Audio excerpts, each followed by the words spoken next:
Index do-it-yourself, and my name is Andrei Bardin. I am working for Yandex Cloud, and I'm really glad you find the time and you are watching this video. At Yandex we have a lot of Postgres and many Yandex services like Yandex Mail, Yandex Taxi, Yandex Mail and others live in Yandex Cloud managed Postgres clusters, and we have total of about a little more than 2 petabytes of Postgres, which generate about 3 million requests per second. Few words about me. I am contributing to Postgres since 2016. I'm working on Postgres clusters at Yandex Cloud. I'm working on disaster recovery system ValG, connection pooler Odyssey, and actually personally I'm most interested in indexing, and that's how I got into Postgres, and that's what excites me the most.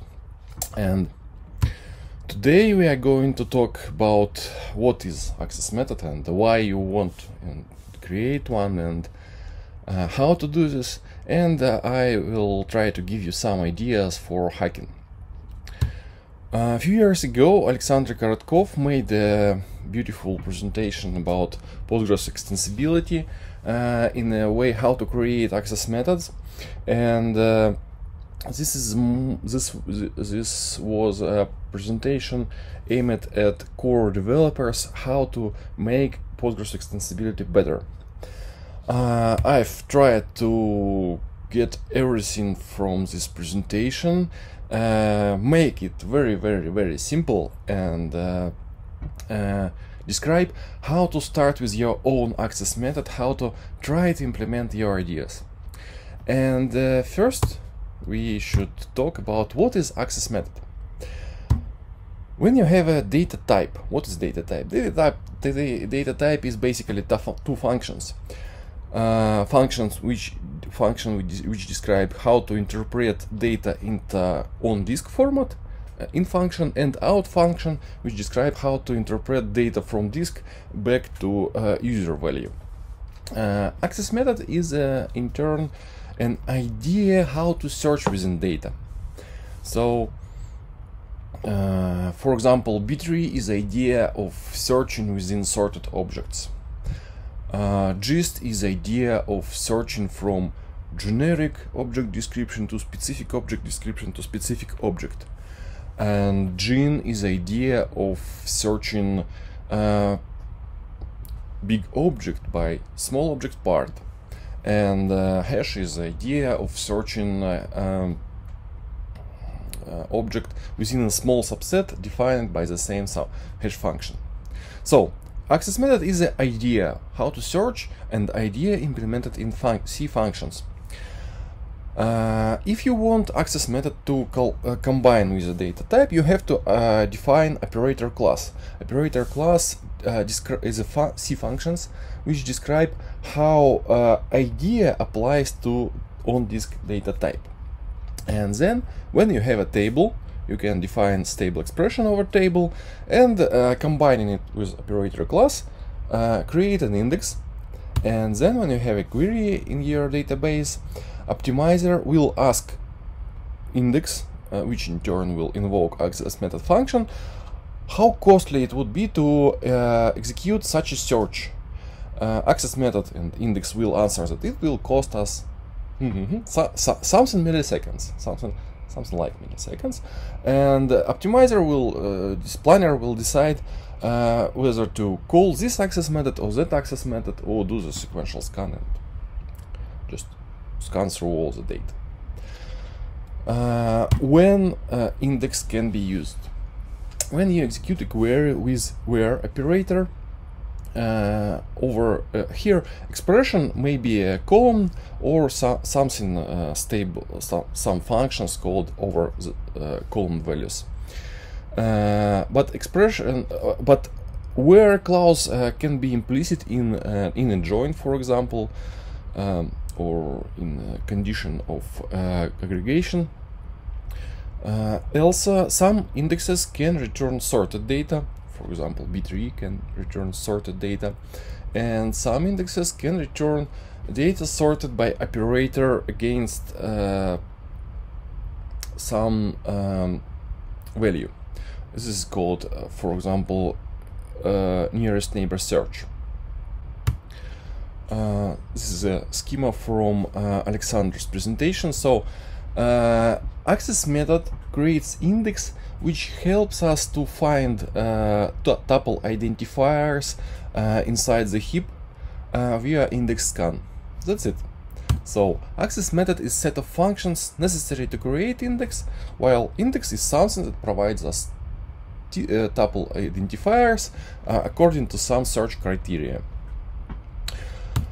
Why would you want to create your own access method? Most of the time this is due to some research projects. Well, most of currently existing access methods were created in research projects. Maybe they have some like ancient ideas, but their efforts to systematize and to grab things together were done in a scientific academic projects. And when you are creating your idea how to search within a data, you should remember that when you are implementing your search idea as a Postgres extension, it's rock hard, it's real, it's working, but it's a little bit harder to compete with those who create simpler proof of concept implementation, because Postgres makes you to think about all the small important details, and it's harder to create good numbers in benchmarks, because basically you can't lie anywhere. If you created this index and you can give someone extension, it means it works. Anyone with the data in Postgres can reproduce your numbers quite easily. Also, you may want to create lossy index. What would that mean? Index in SQL standard says that result of a query do not depend on existence of any indexes. So when you run a query with index or without index, you get the same result. So indexes are exact, always returning the same result of tuple identifiers. But sometimes you want to do approximation of a search, or you want to trade off some correctness for performance. You may want to create an index which is executing search like find me something within 10 milliseconds, then give up. You could create it on higher level of abstractions, but here it can also have its own meaning too. And also one of important points here is motivation to learn. This is how I got to hacking on Postgres. I had a few ideas which I wanted to implement in GIST, Generalized Search Trees, and I started doing this, and then I wanted to show it to others who use GISTs, and it really motivates to learn a lot. Finally, I'm working on Postgres, and not only on indexes. Most of my day job is not about indexes, but still indexes and researching indexes is what drives me through learning code base of Postgres, which is it's well documented, it's well commented, but it's a lot, and it's complex. So you actually need motivation to learn it good. Sometimes you want to make something more specific. So most of our indexes are very abstract and can be used in many different ways, but there are some needs and caveats, and so if you want something specific for your data type, for your search searches for your workload, you may want to create index as in core, but in an extension. And finally, you may want to try something from commitfest. So you see some nice build, or some nice data type, or some nice search, or some nice login enhancement on the commitfest and want to try it. And how safe is it? Basically, if you apply patch which was not reviewed to your production server, so you really like to risk. Something may go wrong. What can go wrong if you experiment in index as extension? Most expected fail is when something's fault, something crashes during execution of a search, and it's not a big deal. Just drop your extension and your searches will go through regular indexes. Worser when your extension fails through write-ahead login replay. Then your standbys will stop applying write-ahead login and they will accumulate lag behind primary instance. Worser when your postmaster goes down because for example your access method failed during critical section and all database shut down for a moment, but in a moment you will be reconnected to Postgres. Not a big deal, just drop that extension first if it has some error. And finally, worst thing, when your extension stops vacuuming. It fails during vacuum, it prevents vacuum from running, and eventually, if you don't have good monitoring of potential wraparound, you can have a big downtime, but it's very unlikely. So, index as extensions will not corrupt your data and probably will not delay your production. So it's like trade-off. You can try something, or you are absolutely safe to do something in development environment. What you have to do to implement index as extension? You have to create empty extension, define an index handler, a function which return pointers to other functions which you need to which Postgres need to do searches. You have to implement data in, like data insertion, and data out, like index scan, scanning through data. And currently you need to implement vacuum. And if you want to see your extension on replicas, you also have to have val, write-ahead login. And all this doesn't sound like 20 minutes adventure. It may be much more, but let's try to do this in code. So let's fork gist out of a core to extension. Here I have Postgres sources with pretty recent commit, and let's go to contrib and create my gist. Let's go to my gist, and we need to copy make file out of a Bloom index, copy control file, and SQL part. Also, we need sources of gist itself. It's in sources, backend, access, gist.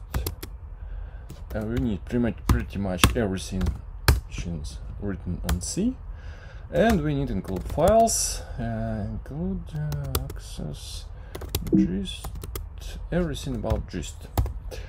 Yep. Let's see what we have here. Here is our, where is our new, here, our new extension. We need to rename everything here, like my gist, and that's it.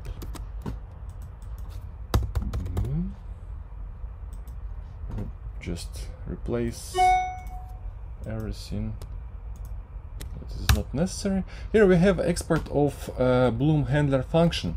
We need to rename it to myGistHandler and myGistHandler, and that's it. And in makefile we need to get every part of actual gist. Let's try to compile what we have.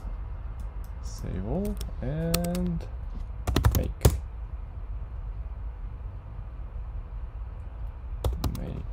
install. One more thing that we need actually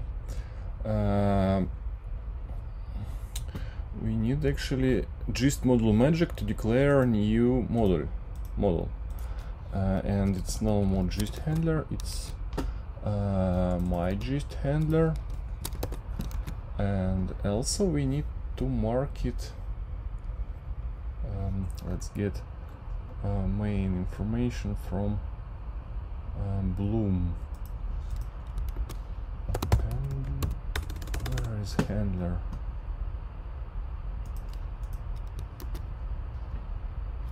Handler, yeah. This is it.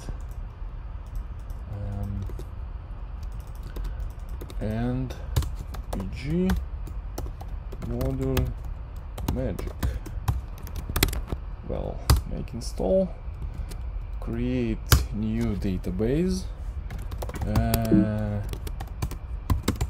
start connect it, and create extension myGist. Boom, it works. But we need also support for some operator type, operator class.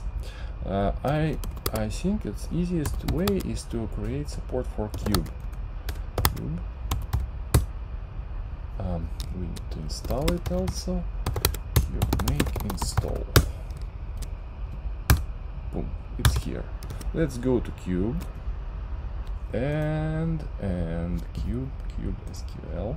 We see it's operator class for cube for gist, but now it's operator class for myGist.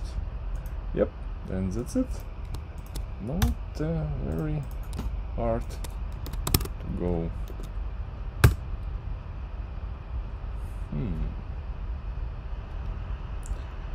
Yeah. Let's embed it into our extension.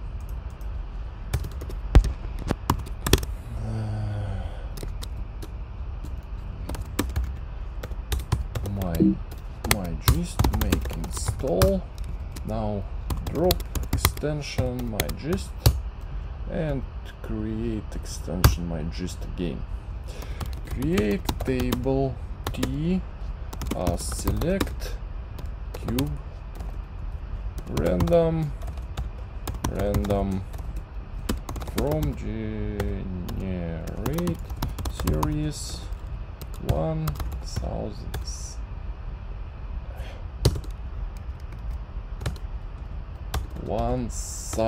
of elements. We insert into a table. Create index on T using myGist. Probably column and cube. Oh, our new gist works.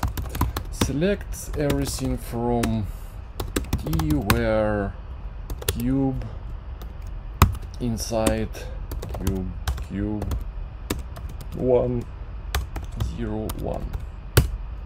It works somehow, and check that it selects our new index.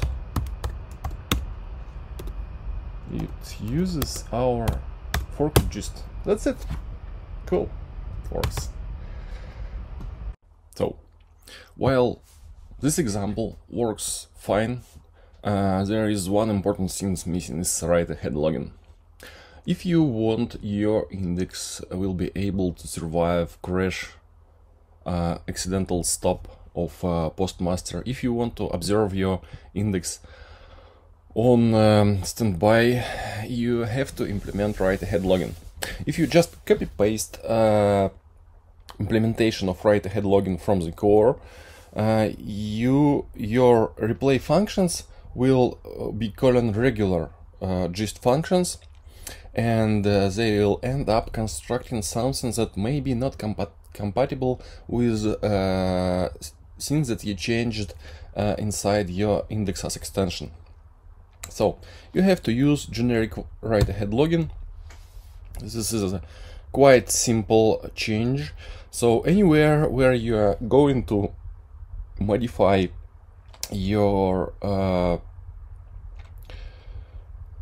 data on a page, you are not using regular buffer get page. You are using a generic slog register buffer. What does it mean? You tell a generic write-ahead login that you are going to change this buffer. Please find what have changed and write this to xlog. Why is it's done this way? Extension cannot register its own resource manager. Resource manager is a set of write-ahead login reader functions, and because creation of extension is also write-ahead logged, so you have to use generic write-ahead login, which will reconstruct data of your index even if binaries of your index are not present on a standby replica. You don't have to call specific log functions like this is done currently in any other access method. For example, here is a diff for updating split of pages in gist, where we had a whole function to log what changed, not split, delete of items on a page, and we just exchanged this function with colon generic xlog full image. Full image is costly. You better register your buffer before doing change, and when you call xlog finish, generic xlog will write what actually changed there. Also, one important caveat is your contract with vacuum. For prototypes you can avoid implementing vacuum at all, but you have to do not return tuple identifiers which can't be found in a heap anymore. So minimal heap is standing with this contract when you just removing tuple IDs from the index that are not visible, that do not exist in a heap anymore. There is a minimal example of index as extension within Postgres source repository. It's called dummy index. It is extension which looks as an index. It cannot run actually any searches, but it have all the infrastructure to create index, drop index, give some properties of an index, etc. Minimal functional example is also within Postgres source tree. You can find contrib bloom, which is a bloom index. It is not very practical. It was designed to create extension which have actual search and is index as extension. And more practical example is a RAM access method. Like Gene is searching an object by its part, and RAM is Gene designed more specifically for text search, and RAM executes more faster sorting according to relevance, so it's doing more efficient ranking than sorting results of a Gene index search. Also, one important caveat is how do you express your search criteria. Postgres is not very good in passing a lot of different criteria into single index scan. So here we see that scans through regular B tree by criteria that we want key equal to one value and key equal to another value, goes just through two different bitmap index scans. And to mitigate this, we usually use a trick which can be called query data type. When you create a specific data type which describes what exactly you are going to search. We see that this type is, for example, text search query, which is not atomic at all. It contains a lot of information about your information need. So you can, if you want to have a criteria specific for your data, which combines a lot of different idea of searching executed through single index scan, you can create specific data type which describes what are you looking for in your access method. Now let's proceed to ideas. So what would you do with ability to create index as extension?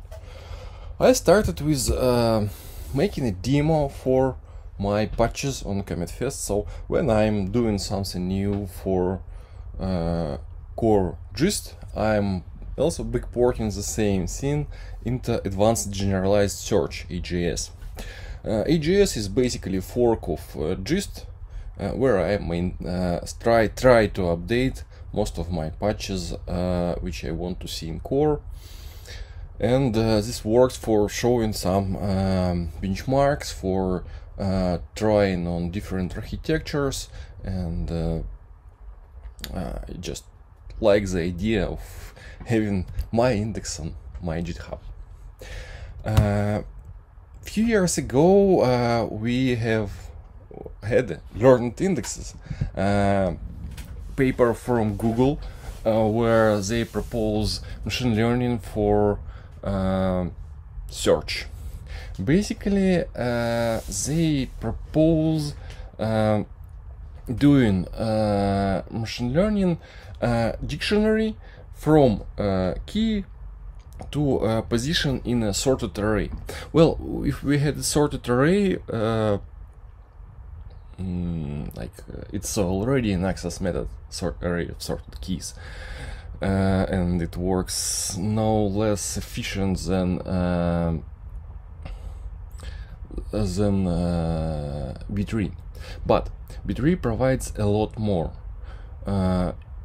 OLTP indexes also provide concurrency. You have a lot of inserters in a B-tree. You can have a lot of inserters. B-tree provides predicate locking, and B-tree provides integration with vacuum and write-ahead logging and many other things. All these things were not described in learned indexes, so I don't think it's possible to adapt the work of learned indexes to index as extension as for now. But the idea that you can make faster binary search is worth doing, and it have some implications which we will talk right now. Most of core indexes are generalized indexes, so this is the same index for chars, for 32 bits integers, for variable characters. And what if you have just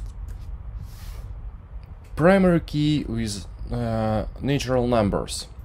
When you search within a B-tree, you always execute binary search in keys on a single on each page of a B-tree. But if you have 200 tuples, and you know that first tuple is 0 and the last tuple is 199, then that's not big deal to find tuple, for example 88, because it will be in the 88th slot. So you can employ Newton search and you can interpolate position of a tuple within a page, and it will save you a lot of cache lines touched in shared buffers. If you do index specifically for increasing integers. Also, most of indexes contain a lot of abstraction layers which could be avoided in specialized indexes. For example, here you see that a function b3 compare calls function of operator class through scan key function, compare function from scan key, and actually it's not zero cost abstraction. It costs you pushing bytes to call stack. What if, for example, PostGIS had their own index? They could have, for example, geometry in gist leaf pages, and they could avoid rechecking after tuples fetched from index. Also, they could have recently implemented by me the order sorting build, but it was not my idea, just my implementation. But what it would cost them? It would be more code to maintain, because gist in a core is advancing, and they would have to backpatch advancing of gist from a core to their own index as extension. Also, we could make binary search better even with the same level of abstraction. For example, here we see code for binary search in B3, and it's doing comparison for middle key, and then changes the range of a search. We can invoke built-in prefetch for both items, which are potential candidates of a next middle element of a search. Thus, while we are doing BT compare, memory controller is already busy with doing cache prefetch, and this saves a few cycles for CPU, and I will also add here a reference on hackers discussion for this. Also, you don't have to order tuples on a B3 page in increasing order. All you should better place them so that if they are accessed together. For example, here, if you are going to find tuple number 1, you will go through tuple 8, tuple 4, tuple 2, and tuple 1, and if we place tuple 8, 4, and 2 together, they will probably share some parts of a cache lines, thus saving us CPU cycles. This is what is called Eytzinger layout. I will place this scientific paper with slides, and it could enhance search within B3 if the B3 is in buffers. But forking of B3 is not that easy. Why we were able to fork gist so easily? Because it was contained in just 2 folders, all the code of gist. But code of B3 is interleaving with all other guts of Postgres. And you can just try to search of this by checking from other places that the code is actually dealing with B3 and no other indexes.